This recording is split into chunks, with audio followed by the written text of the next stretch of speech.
Assalamualaikum warahmatullahi wabarakatuh.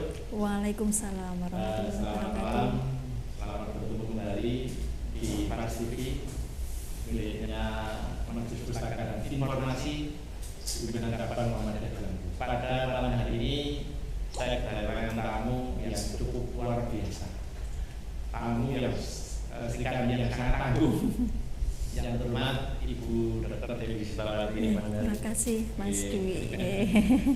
Selamat malam Ibu. Selamat malam. Datang di studio NPI Paras TV ini. Kita akan ngobrol-ngobrol nanti. Iya, pada kesempatan ini kami akan ngobrol santai dengan beliau terkait dengan yang pertama adalah adanya rumah sakit PKU Muhammadiyah Medan yang telah selesai dengan akreditasi paripurna bintang 5. Bintang 5, alhamdulillah. Walaupun yang pertama ya. Gimana Bu, untuk panjenengan ceritakan kronologisnya? Soalnya kan kami dengar rumah sakitnya baru. Iya. Tiba-tiba akreditasinya paripurna bintang 5. Monggo Bu. Terima kasih Mas Dwi atas waktunya. Untuk mencapai paripurna memang harus ada tahapan-tahapan yang kita lalui. Pertama saya jelaskan dulu apa toh itu akreditasi. Akreditasi adalah suatu pengakuan rumah sakit terhadap bagaimana rumah sakit ini dalam melayani pasien, menetapkan standar-standar dan bab-bab yang telah ditetapkan oleh Kemenkes yang dilakukan oleh lembaga independen. Untuk kemarin kita PKU Medan itu menggunakan lembaga independennya itu LARSI. Kemudian untuk mencapai itu ada beberapa tahapan yang saya lalui karena ini juga merupakan yang pertama, jadi saya harus mempersiapkan mentalnya juga. Yang pertama saya lakukan yaitu workshop pendampingan, itu kita lakukan sekitar bulan Juli, tahap pertama. Kemudian bimbingan akreditasi itu bulan Agustus, kemudian simulasi akreditasi itu bulan Desember. Ini kalau simulasi sudah mirip seperti akreditasi gitu. Kemudian kita dirasa dari surveyor sudah mampu maju, ya udah Januari kita maju penilaian akreditasi dan alhamdulillah bisa memenuhi standar yang telah ditetapkan dan mendapatkan predikat paripurna. Itu suatu kebanggaan tersendiri. Tapi selain itu juga nggak lepas dari support semuanya. Tahapan-tahapan tadi kan secara struktural kan jelas step by step. Ini tentu ada teamwork yang solid yang betul.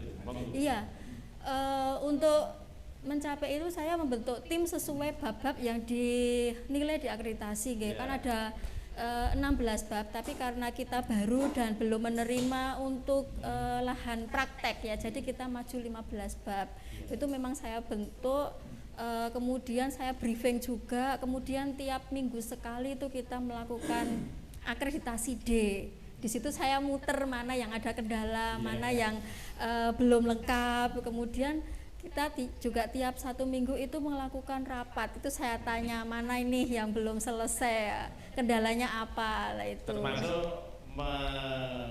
mengecek langsung bukti fisik. Iya, bukti fisik, dokumennya, implementasinya ya semuanya. Ini tidak terlepas dari pengalaman panjenengan ketika panjenengan masih di rumah sakit PKU Muhammadiyah Delanggu. Tinggal diplotkan di Medan. Oke, untuk ini apa itu tiba-tiba kami juga bangga dengan predikat yang paripurna bintang 5 itu, mungkin ada persyaratan khusus untuk mencapai itu. Nah ini dari bab-bab itu kan kita dinilai kalau paripurna itu nilainya harus lebih dari 85%. Itu alhamdulillah kita kemarin memenuhi itu kriteria-kriteria yang ditetapkan oleh Kemenkes. Memang selain paripurna kan ada tingkatan-tingkatan, ada yang utama, madya gitu. Alhamdulillah kemarin nilai-nilai kita masing-masing bab itu memenuhi yang telah ditetapkan. Ini terkait dengan akreditasi paripurna bintang 5, sungguh hasilnya luar biasa dan bintang 5. Kita minum dulu Bu, monggo Bu. Biasa lebih seluruh dan Nggih, partai. matur nuwun. Oke Bu, pemirsa bahwa apa yang dilakukan oleh Bu Direktur ini memang tidak hanya datang sepanjang hasilnya, tapi ada satu upaya-upaya yang kerja keras nanti Bu. Tapi kita perlu melihat dulu story dan kronologisnya. Kan rumah sakit PKU Medan tidak tiba-tiba ada.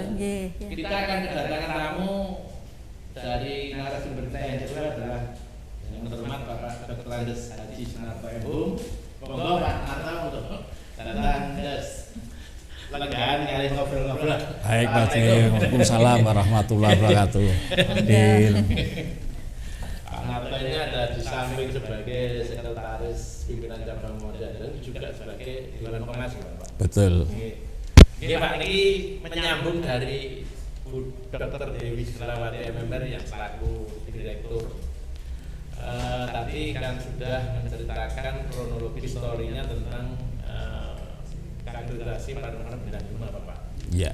Ini kan tidak serta-merta kemudian Bu Dewi menemukannya, pasti ada sejarahnya Pak tentang rumah sakit ini bagaimana Pak?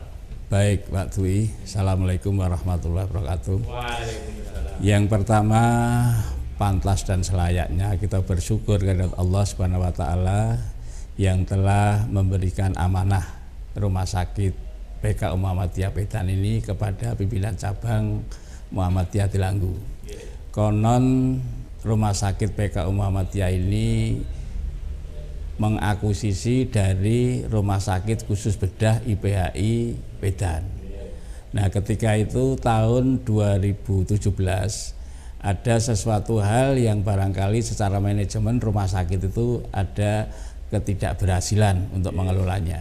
Kemudian maka teman-teman di pimpinan cabang itu tergedok hatinya untuk membantu menolong agar seluruh sivitas warga yang ada di Medan yang telah mewakafkan, telah membangun jerih payah untuk menjadikan rumah sakit itu tetap berjalan. Nah, oleh karena itu maka pimpinan cabang Muhammadiyah Delanggu memberikan tugas kepada saya untuk pendekatan pada pengurus IPHI Medan saat itu. Kemudian satu hari sebelum kegiatan perbankan itu dilakukan dengan lelang terbuka, maka pada tanggal 5 September tahun 2017 persisnya ya sekitar jam 2:05 waktu Indonesia Barat itu Allah sudah memberikan amanah pada pimpinan cabang. Nah, kemudian ada kesepakatan, kemudian dari pihak IPHI Medan menyerahkan seluruh beberapa yang menjadi hambatan itu untuk diselesaikan oleh PKU oleh pimpinan cabang Muhammadiyah Delanggu. Nah, kemudian kita mencoba untuk membuat satu database apa saja yang sekiranya bisa kita lakukan untuk penyehatan sebuah rumah sakit ini. Nah, dari rumah sakit IPHI Khusus Bedah, maka kami berupaya untuk menjadikan rumah sakit umum. Rumah sakit umum, maka kita berikhtiar bersama-sama dengan teman-teman satu tim, baik itu dari pimpinan cabang maupun dengan MPKU. Ini kita mendapatkan izin mendirikan rumah sakit tahun 2019. Pak Narto, terkait dengan akuisisi kemudian merubah dari rumah sakit bedah menjadi rumah sakit umum. Ya. Ini mungkin Pak Narto bisa punya cerita tersendiri Pak. Ini bagaimana upaya panjenengan secara maksimalnya bagaimana Pak Narto? Ya, yang pertama kita harus belajar dengan sejarah bahwa ketika rumah sakit ini dalam rangka khusus bedah, kemudian ke depan ini sebagai pelayanan kesehatan terhadap lingkungan di wilayah Medan dan sekitarnya, maka dirasa perlu ini membuat satu analisa, kemudian kita rubah menjadi rumah sakit umum. Nah, untuk memindahkan menjadi rumah sakit umum perlu persyaratan yang cukup banyak. Nah, alhamdulillah dengan persyaratan satu persatu dan seterusnya, maka oleh pemerintah daerah Kabupaten Klaten, wabil khusus di Dinas Kesehatan merekomendasi bahwa untuk pendirikan rumah sakit PKU Muhammadiyah Medan ini keluar pada tahun 2019. Alhamdulillah. Kemudian setelah itu maka kita berupaya untuk segera menjadikan rumah sakit bisa operasional. Nah, ketika tahun 2020 persisnya tanggal 10 Januari tahun 2020 ini izin operasional sudah turun dari pemerintah Kabupaten Klaten. Alhamdulillah itu tahun 2020. Kemudian proses ini tidak berhenti di situ, Mas Dwi. Kita harus melengkapi hal-hal baik itu infrastruktur, kemudian sumber daya insani, baik itu manajemen rumah sakit dan seterusnya. Maka kami berupaya untuk segera bisa kerjasama dengan BPJS. Dan alhamdulillah atas pertolongan Allah kita diberi kemudahan pada tanggal 21 Agustus ini tahun 2021 ini kita dapat kerjasama dengan BPJS. Alhamdulillah.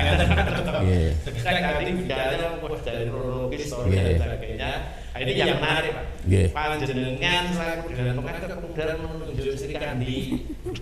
Ini gimana, Pak? Ini Pak pasti punya kriteria tertentu, Pak. Nah, ini atas rapat pleno PCM bersama dengan MPKU, maka dirasa perlu untuk sebagai leader di Pedan ini perlu ada dokter yang sudah berpengalaman, sudah belajar di manajemen rumah sakit, dan kebetulan beliau ini adalah S2-nya MMR.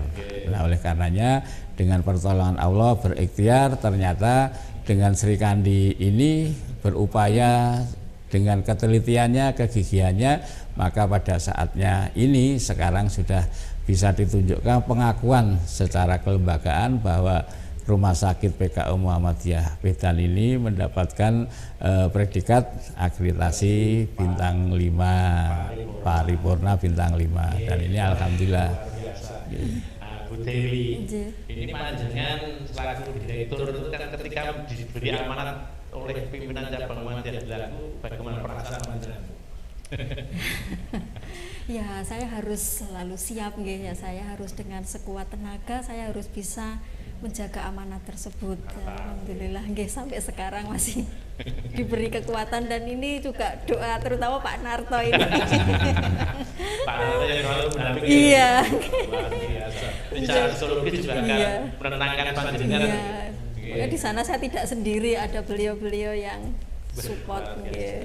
Tadi nyambung Pak Narto. Iya. Tadi storage-nya sudah, kemudian bagaimana perkembangan RSUPK Muhammadiyah Pedan yang luar biasa. Tadi Pak Narto kan menyinggung soal BPJS.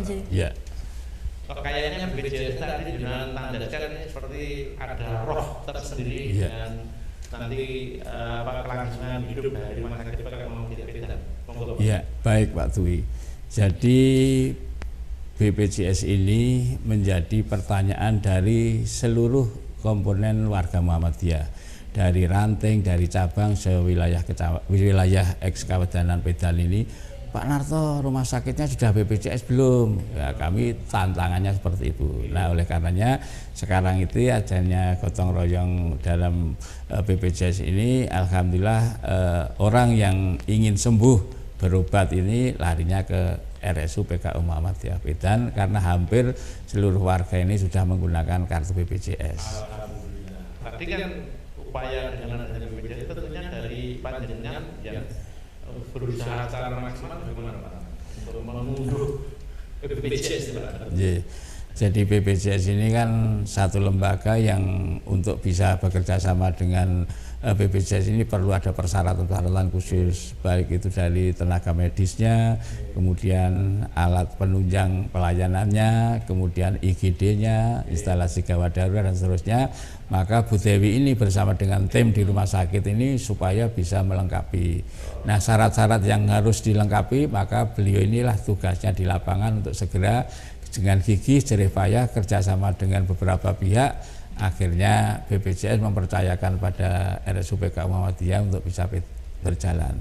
Nah, sekarang ini menjadi satu tantangan lagi bahwa syarat-syarat BPJS yang ke depan ini harus dipenuhi oleh rumah sakit. Nah, untuk memenuhi itulah maka perlu ada investasi baru. Nah, jadi berkembangnya rumah sakit ini tidak sekonyong-konyong seperti ini, tetapi beberapa investasi yang harus dipersiapkan. Apalagi dengan adanya Permenkes 40 tahun 2022 ini mensyaratkan dari beberapa persyaratan IGD-nya, persyaratan rawat inapnya, kemudian tenaga alkes dan lain sebagainya. Nah, oleh karenanya dengan itu maka tugas Bu Dewi ini setelah mendapatkan akreditasi paripurna bintang 5 ini menjadi tantangan ke depan, harus bertahan. Nah, untuk bertahan ini perlu energi baru, Pak Dwi. Energi baru itu yaitu investasi kembali kepada perubahan ruangnya, kemudian pelayanannya dan seterusnya. Dan alhamdulillah Muhammadiyah ini punya jaringan yang cukup luas, sehingga tinggal jaringan ini mau diisi apa. Kalau diisi pelayanannya bagus, pasti dari per orang itu akan mengkomunikasikan sebagai marketingnya, baik dari ranting maupun dari cabang, baik Karangdowo, Pedan dan sekitarnya itu mereka sudah kerjasama. Dan bahkan sekarang salah satu antaranya adalah Aisyah Pedan ini sudah membuka kantin di sana, dan harapannya dari tangan-tangan mungil Aisyah ini bisa mengembangkan sayapnya informasi kepada seluruh masyarakat. Bu Dewi, kembali panjenengan selaku nakodanya Bu Dewi. Ini terkait dengan BPJS. Iya. Ini BPJS itu yang mungkin saya selaku masyarakat juga awam. Masyarakat mungkin akan bertanya, ini BPJS yang dimaksud ini yang bagaimana untuk penerapan di rumah sakit Muhammadiyah Pedan? Kita melayani BPJS itu ternyata juga istilahnya apa ya, kita tuh selalu dimonitor sama BPJS dalam melayani itu. Dilihat dari kualitas pelayanannya kita, dilihat kualitas pengeklaiman, dan juga dilihat kepatuhan kita kepada BPJS. Jadi memang ini sekarang semua rumah sakit yang bekerja sama dengan BPJS berusaha bagaimana harus mematuhi hal-hal tersebut. Seperti pelayanan, yaitu bagaimana rumah sakit ini waiting listnya, waktu tunggunya lama apa tidak, antriannya. Apalagi di era sekarang kan digencarkan harus pakai eranya digital, mobile itu.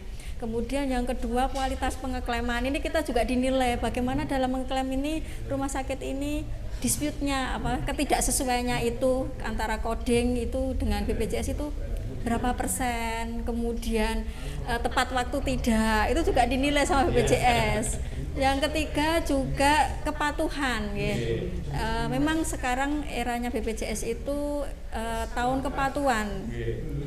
Jadi kita tuh dinilai juga tiap 3 bulan itu kita ada uji pemahaman, kemudian dinilai update-nya TT, update ruang itu dinilai. Jadi saya tekankan kepada semuanya, walaupun kita baru jangan sampai ketinggalan, apa yang menjadi kriteria BPJS harus kita penuhi. Untuk itu ya saya tiap 1 minggu itu saya adakan rapat, ayo klaimnya sudah sampai mana yang belum selesai. Kemudian di terakhir saya finalisasi, jadi sebelum dikirim ke BPJS harus saya cek dulu sih, dalam arti untuk menekan jangan sampai angka pending, angka dispute ataupun angka ketidaksesuaian itu jangan terlalu tinggi, karena ini menjadikan rapot kita. Karena gini Mas Dwi, itu nanti juga ada efeknya. Misalnya seperti Pedan yang rumah sakit masih tumbuh dan kita masih kemungkinan untuk nambah layanan kan masih banyak. Jadi suatu saat kalau saya mau nambah layanan itu dari BPJS memang coba mau saya lihat dulu rapotnya jenengan. Jadi itu kalau rapotnya insya Allah sesuai sih ya nanti dipermudah lah, maksudnya kalau sesuai kriteria dari BPJS itu. Jenengan tidak keliru Pak Narto memilih Bu Dewi sebagai nakodanya untuk memimpin rumah sakit Muhammadiyah Pedan. Pak Narto, harapan panjenengan BPJS dengan berlaku terhadap kemudian antusias masyarakat bagaimana? Ya paling tidak kita lihat dari indikator untuk kunjungan ke rumah sakit, baik itu rawat inap maupun rawat jalan, ini ada satu hal yang menjadikan kita harus siap untuk meningkatkan pelayanan lagi. Oleh karenanya setelah kita bekerja dengan BPJS tadi, seperti yang disampaikan oleh Bu Direktur, bahwa kita harus menggunakan digital dan lain sebagainya, maka konsep ke depan ini RSUPK Muhammadiyah sudah harus bisa sebagai smart hospital. Jadi smart hospital itu satu pelayanan secara digitalisasi, jadi rekam medis, kemudian berkonek dengan apotek kemudian berkenan kepada farmasi, kemudian kasir dan sebagainya, sudah connectingnya seperti itu, sehingga rekam medis dari zaman dulu, peninggalan dari IPHI, kemudian dari rumah sakit ini sudah harus mulai dirancang untuk menjadi rekam medis yang digital. Nah, harapannya dengan digitalisasi ini maka menambah kepercayaan masyarakat karena pelayanannya, kemudian daftar tunggu tidak lama, kemudian juga dokter sudah tidak perlu harus menulis lagi, tinggal ngetik di komputer, kemudian sudah connect kepada bagian obat sudah connect kepada kasir dan seterusnya, sehingga pelayanan itu bisa lebih cepat. Nah, untuk itu maka satu lagi tantangan ke depan sebagai pemilik, pimpinan cabang Muhammadiyah ini harus mulai juga mempersiapkan investasi baru. Yang pertama, rumah sakit ini harus bisa operasional secara mandiri. Kemudian cara investasi barangkali nanti kita hitung ulang kerjasama dengan beberapa vendor yang barangkali ke depan rumah sakit PKU Muhammadiyah ini juga sudah bisa melayani HD, hemodialisa itu sebagai cuci darah dan seterusnya, sebagai melengkapi pelayanan kepada masyarakat di sekitarnya. Kebutuhan masyarakat terpenuhi. Kebutuhan insya Allah terpenuhi. Bu Dewi, ini kembali pada masyarakat BPJS. Untuk kan tentunya langkah-langkah panjenengan biar masyarakat itu tahu bahwa rumah sakit umum Muhammadiyah Pedan itu sudah melayani BPJS. Usahanya panjenengan kita lakukan sosialisasi ke semua FKTP, kemudian juga pemasangan kayak banner-banner begitulah. Kemudian juga humas dalam kunjungan itu juga saya harapkan selalu mensosialisasikan gitu. Jadi tidak lepas dari itu. Kemudian untuk ini Bu, untuk apa itu? Untuk langkah panjenengan bekerja sama dengan Dewan Pengatur PJM ini dalam rangka kemarin sudah mencapai paripurna, kemudian BPJS sudah berjalan. Ini panjenengan untuk kedepannya bagaimana? Rumah sakit, apalagi regulasi tentang rumah sakit itu tidak stuck ya, tidak berhenti, selalu berubah-ubah. Nah, ini memang tantangan kita saat ini harus bisa memenuhi perubahan tersebut ya. Untuk mencapai hal itu kan saya tidak bisa sendiri. Jadi kalau ada apa-apa saya selalu konsultasi dengan Dewas. Misalnya di era-era sekarang ini BPJS nanti mau menerapkan KRIS, kelas rawat inap yang standar ya, saya matur ke beliau berarti nanti keperluannya seperti ini. Jadi tetap harus saling komunikasi keperluan saya apa. Dan itu intinya rumah sakit harus fleksibel terhadap baik itu regulasi dari BPJS ataupun dari pemerintah. Jadi software maupun hardware-nya rumah sakit sudah panjenengan siapkan. Iya. Ini gimana Mas Anto? Biar sinkron gimana? Jadi salah satu penilaian dari akreditasi itu adalah komitmen bersama antara pemilik, kemudian pelaksana di lapangan, kemudian satu organisatoris manajemen yang kuat, sehingga ini salah satu hal yang menjadikan poin tersendiri terhadap penilaian itu. Nah, oleh karenanya hubungan yang kita kelola antara rumah sakit bersama dengan pemilik, dalam hal ini Dewas, maka selalu adakan komunikasi. Nah, komunikasi ini saling terbuka sehingga apa yang menjadi prioritas, maka tugas kami sebagai pemilik, kemudian sebagai pengembangan rumah sakit dan seterusnya, ini selalu dikomunikasikan setiap hari Sabtu. Ini selalu kita ketemu. Kemudian kalau pas hari Sabtu itu ada berhalangan, maka tidak menutup kemungkinan bahwa rapatnya itu di luar rumah sakit, bisa malam hari, bisa siang hari. Yang penting target-target itu sudah terpenuhi. Apalagi Bu Direktur tadi menyampaikan bahwa KRIS ini, dan ini juga nanti pada saatnya kita harus memenuhi apa yang menjadi kriteria dari BPJS ini.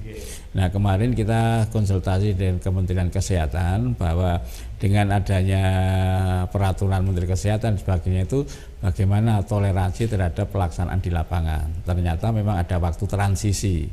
Waktu transisi ini kita manfaatkan untuk bekerja keras agar supaya memenuhi apa yang menjadi temuan daripada BPJS, credentialingnya seperti apa dan sebagainya, maka menjadi prioritas direktur untuk memberikan identifikasi masalah yang harus segera dilakukan.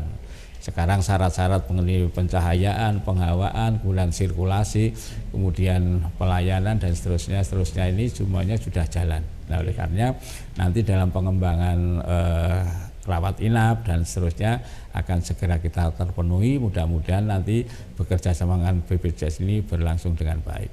Luar biasa. Ini Bu Direktur, ini panjenengan sudah memberikan satu keterangan yang luar biasa kepada publik. Nah, ini closing statement Bu Direktur. Panjenengan, harapan panjenengan dengan terbitnya akreditasi paripurna bintang 5 juga dengan adanya BPJS. Okay.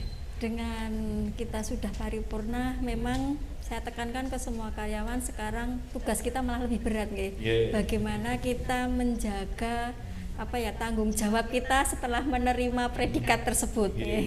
Jadi saya harapkan itu menjadi jiwa dalam memberikan pelayanan di Rumah Sakit PKU Muhammadiyah Medan. Kemudian juga dalam memberikan pelayanan BPJS, saya harapkan semua yang menjadi regulasi, menjadi aturan dari BPJS, ayo kita harus memenuhi. Itu aja sih. Jadi pada intinya kita harus fleksibel kepada BPJS dan juga kepada regulasi dari pemerintah. Walaupun kita swasta, soalnya kita kan juga tergantung dengan pemerintah. Kembali Pak Narto. Ya. Terkait dengan apa yang sudah dicapai oleh Rumah Sakit Muhammadiyah Medan ini, panjenengan selaku Dewan Pengarah juga selaku pimpinan cabang Muhammadiyah Medan, mungkin closing statement Pak. Ya. Jadi yang pertama selalu kami tekankan pada manajemen rumah sakit bahwa kita ini punya kewajiban berikhtiar, tetapi Allah lah yang akan menentukannya. Sehingga setiap kali akan melakukan kegiatan ini maka mulailah seraya menyerahkan diri pada Allah Subhanahu wa taala agar supaya apa yang dilakukan baik itu dari mulai cleaning service sampai kemudian di jajaran dokter maka diawali dengan Bismillahirrahmanirrahim. Kemudian untuk mengakhiri seluruhnya kami tekan selalu membaca Alhamdulillah atas pertolongan Allah, pada hari ini kita selesai mengerjakan itu. Nah kemudian tugas dari owner sebagai pimpinan cabang maupun dari Dewas, harapannya dari warga Muhammadiyah di lingkungan Medan ini kalau berikhtiar untuk kesehatan maka RSU PKU Muhammadiyah Medan ini sudah siap melayani dari seluruh ikhtiar kesehatannya. Harapannya dari pimpinan cabang Muhammadiyah Delanggu, masyarakat ini senantiasa dalam keadaan yang sehat walafiat. Apabila nanti ada gangguan kesehatan, dipersilahkan untuk datang di RSU PKU Muhammadiyah Medan. Kita sudah bicara banyak, mulai dari sejarahnya, kemudian perolehan akreditasi sampai didapatkan izin BPJS. Ini tadi belum sempat dibahas, Pak. Alamatnya mana, Pak? Monggo Bu Direktur. RSU PKU Muhammadiyah Medan, Jalan Raya Medan Cawas, kilometer 1 Sobayan Medan, Klaten. Ini sudah aksesnya mudah gitu. Alhamdulillah sudah mudah. Teman-teman, para pemirsa, bahwa kita sudah bicara banyak tentang bagaimana sejarah historinya daripada Rumah Sakit Muhammadiyah Medan yang saat ini setelah mencapai akreditasi paripurna bintang 5 juga izin operasional untuk BPJS-nya sudah bisa diakses. Nah, pada malam hari ini kita sudah berbincang-bincang dengan tokoh dua itu. Pertama itu Dr. Dewi selaku direktur, kemudian Pak Dr. Haji Sunaraimu selaku direktur. Baiklah, pada kesempatan ini kita akhiri karena kita sudah bicara banyak.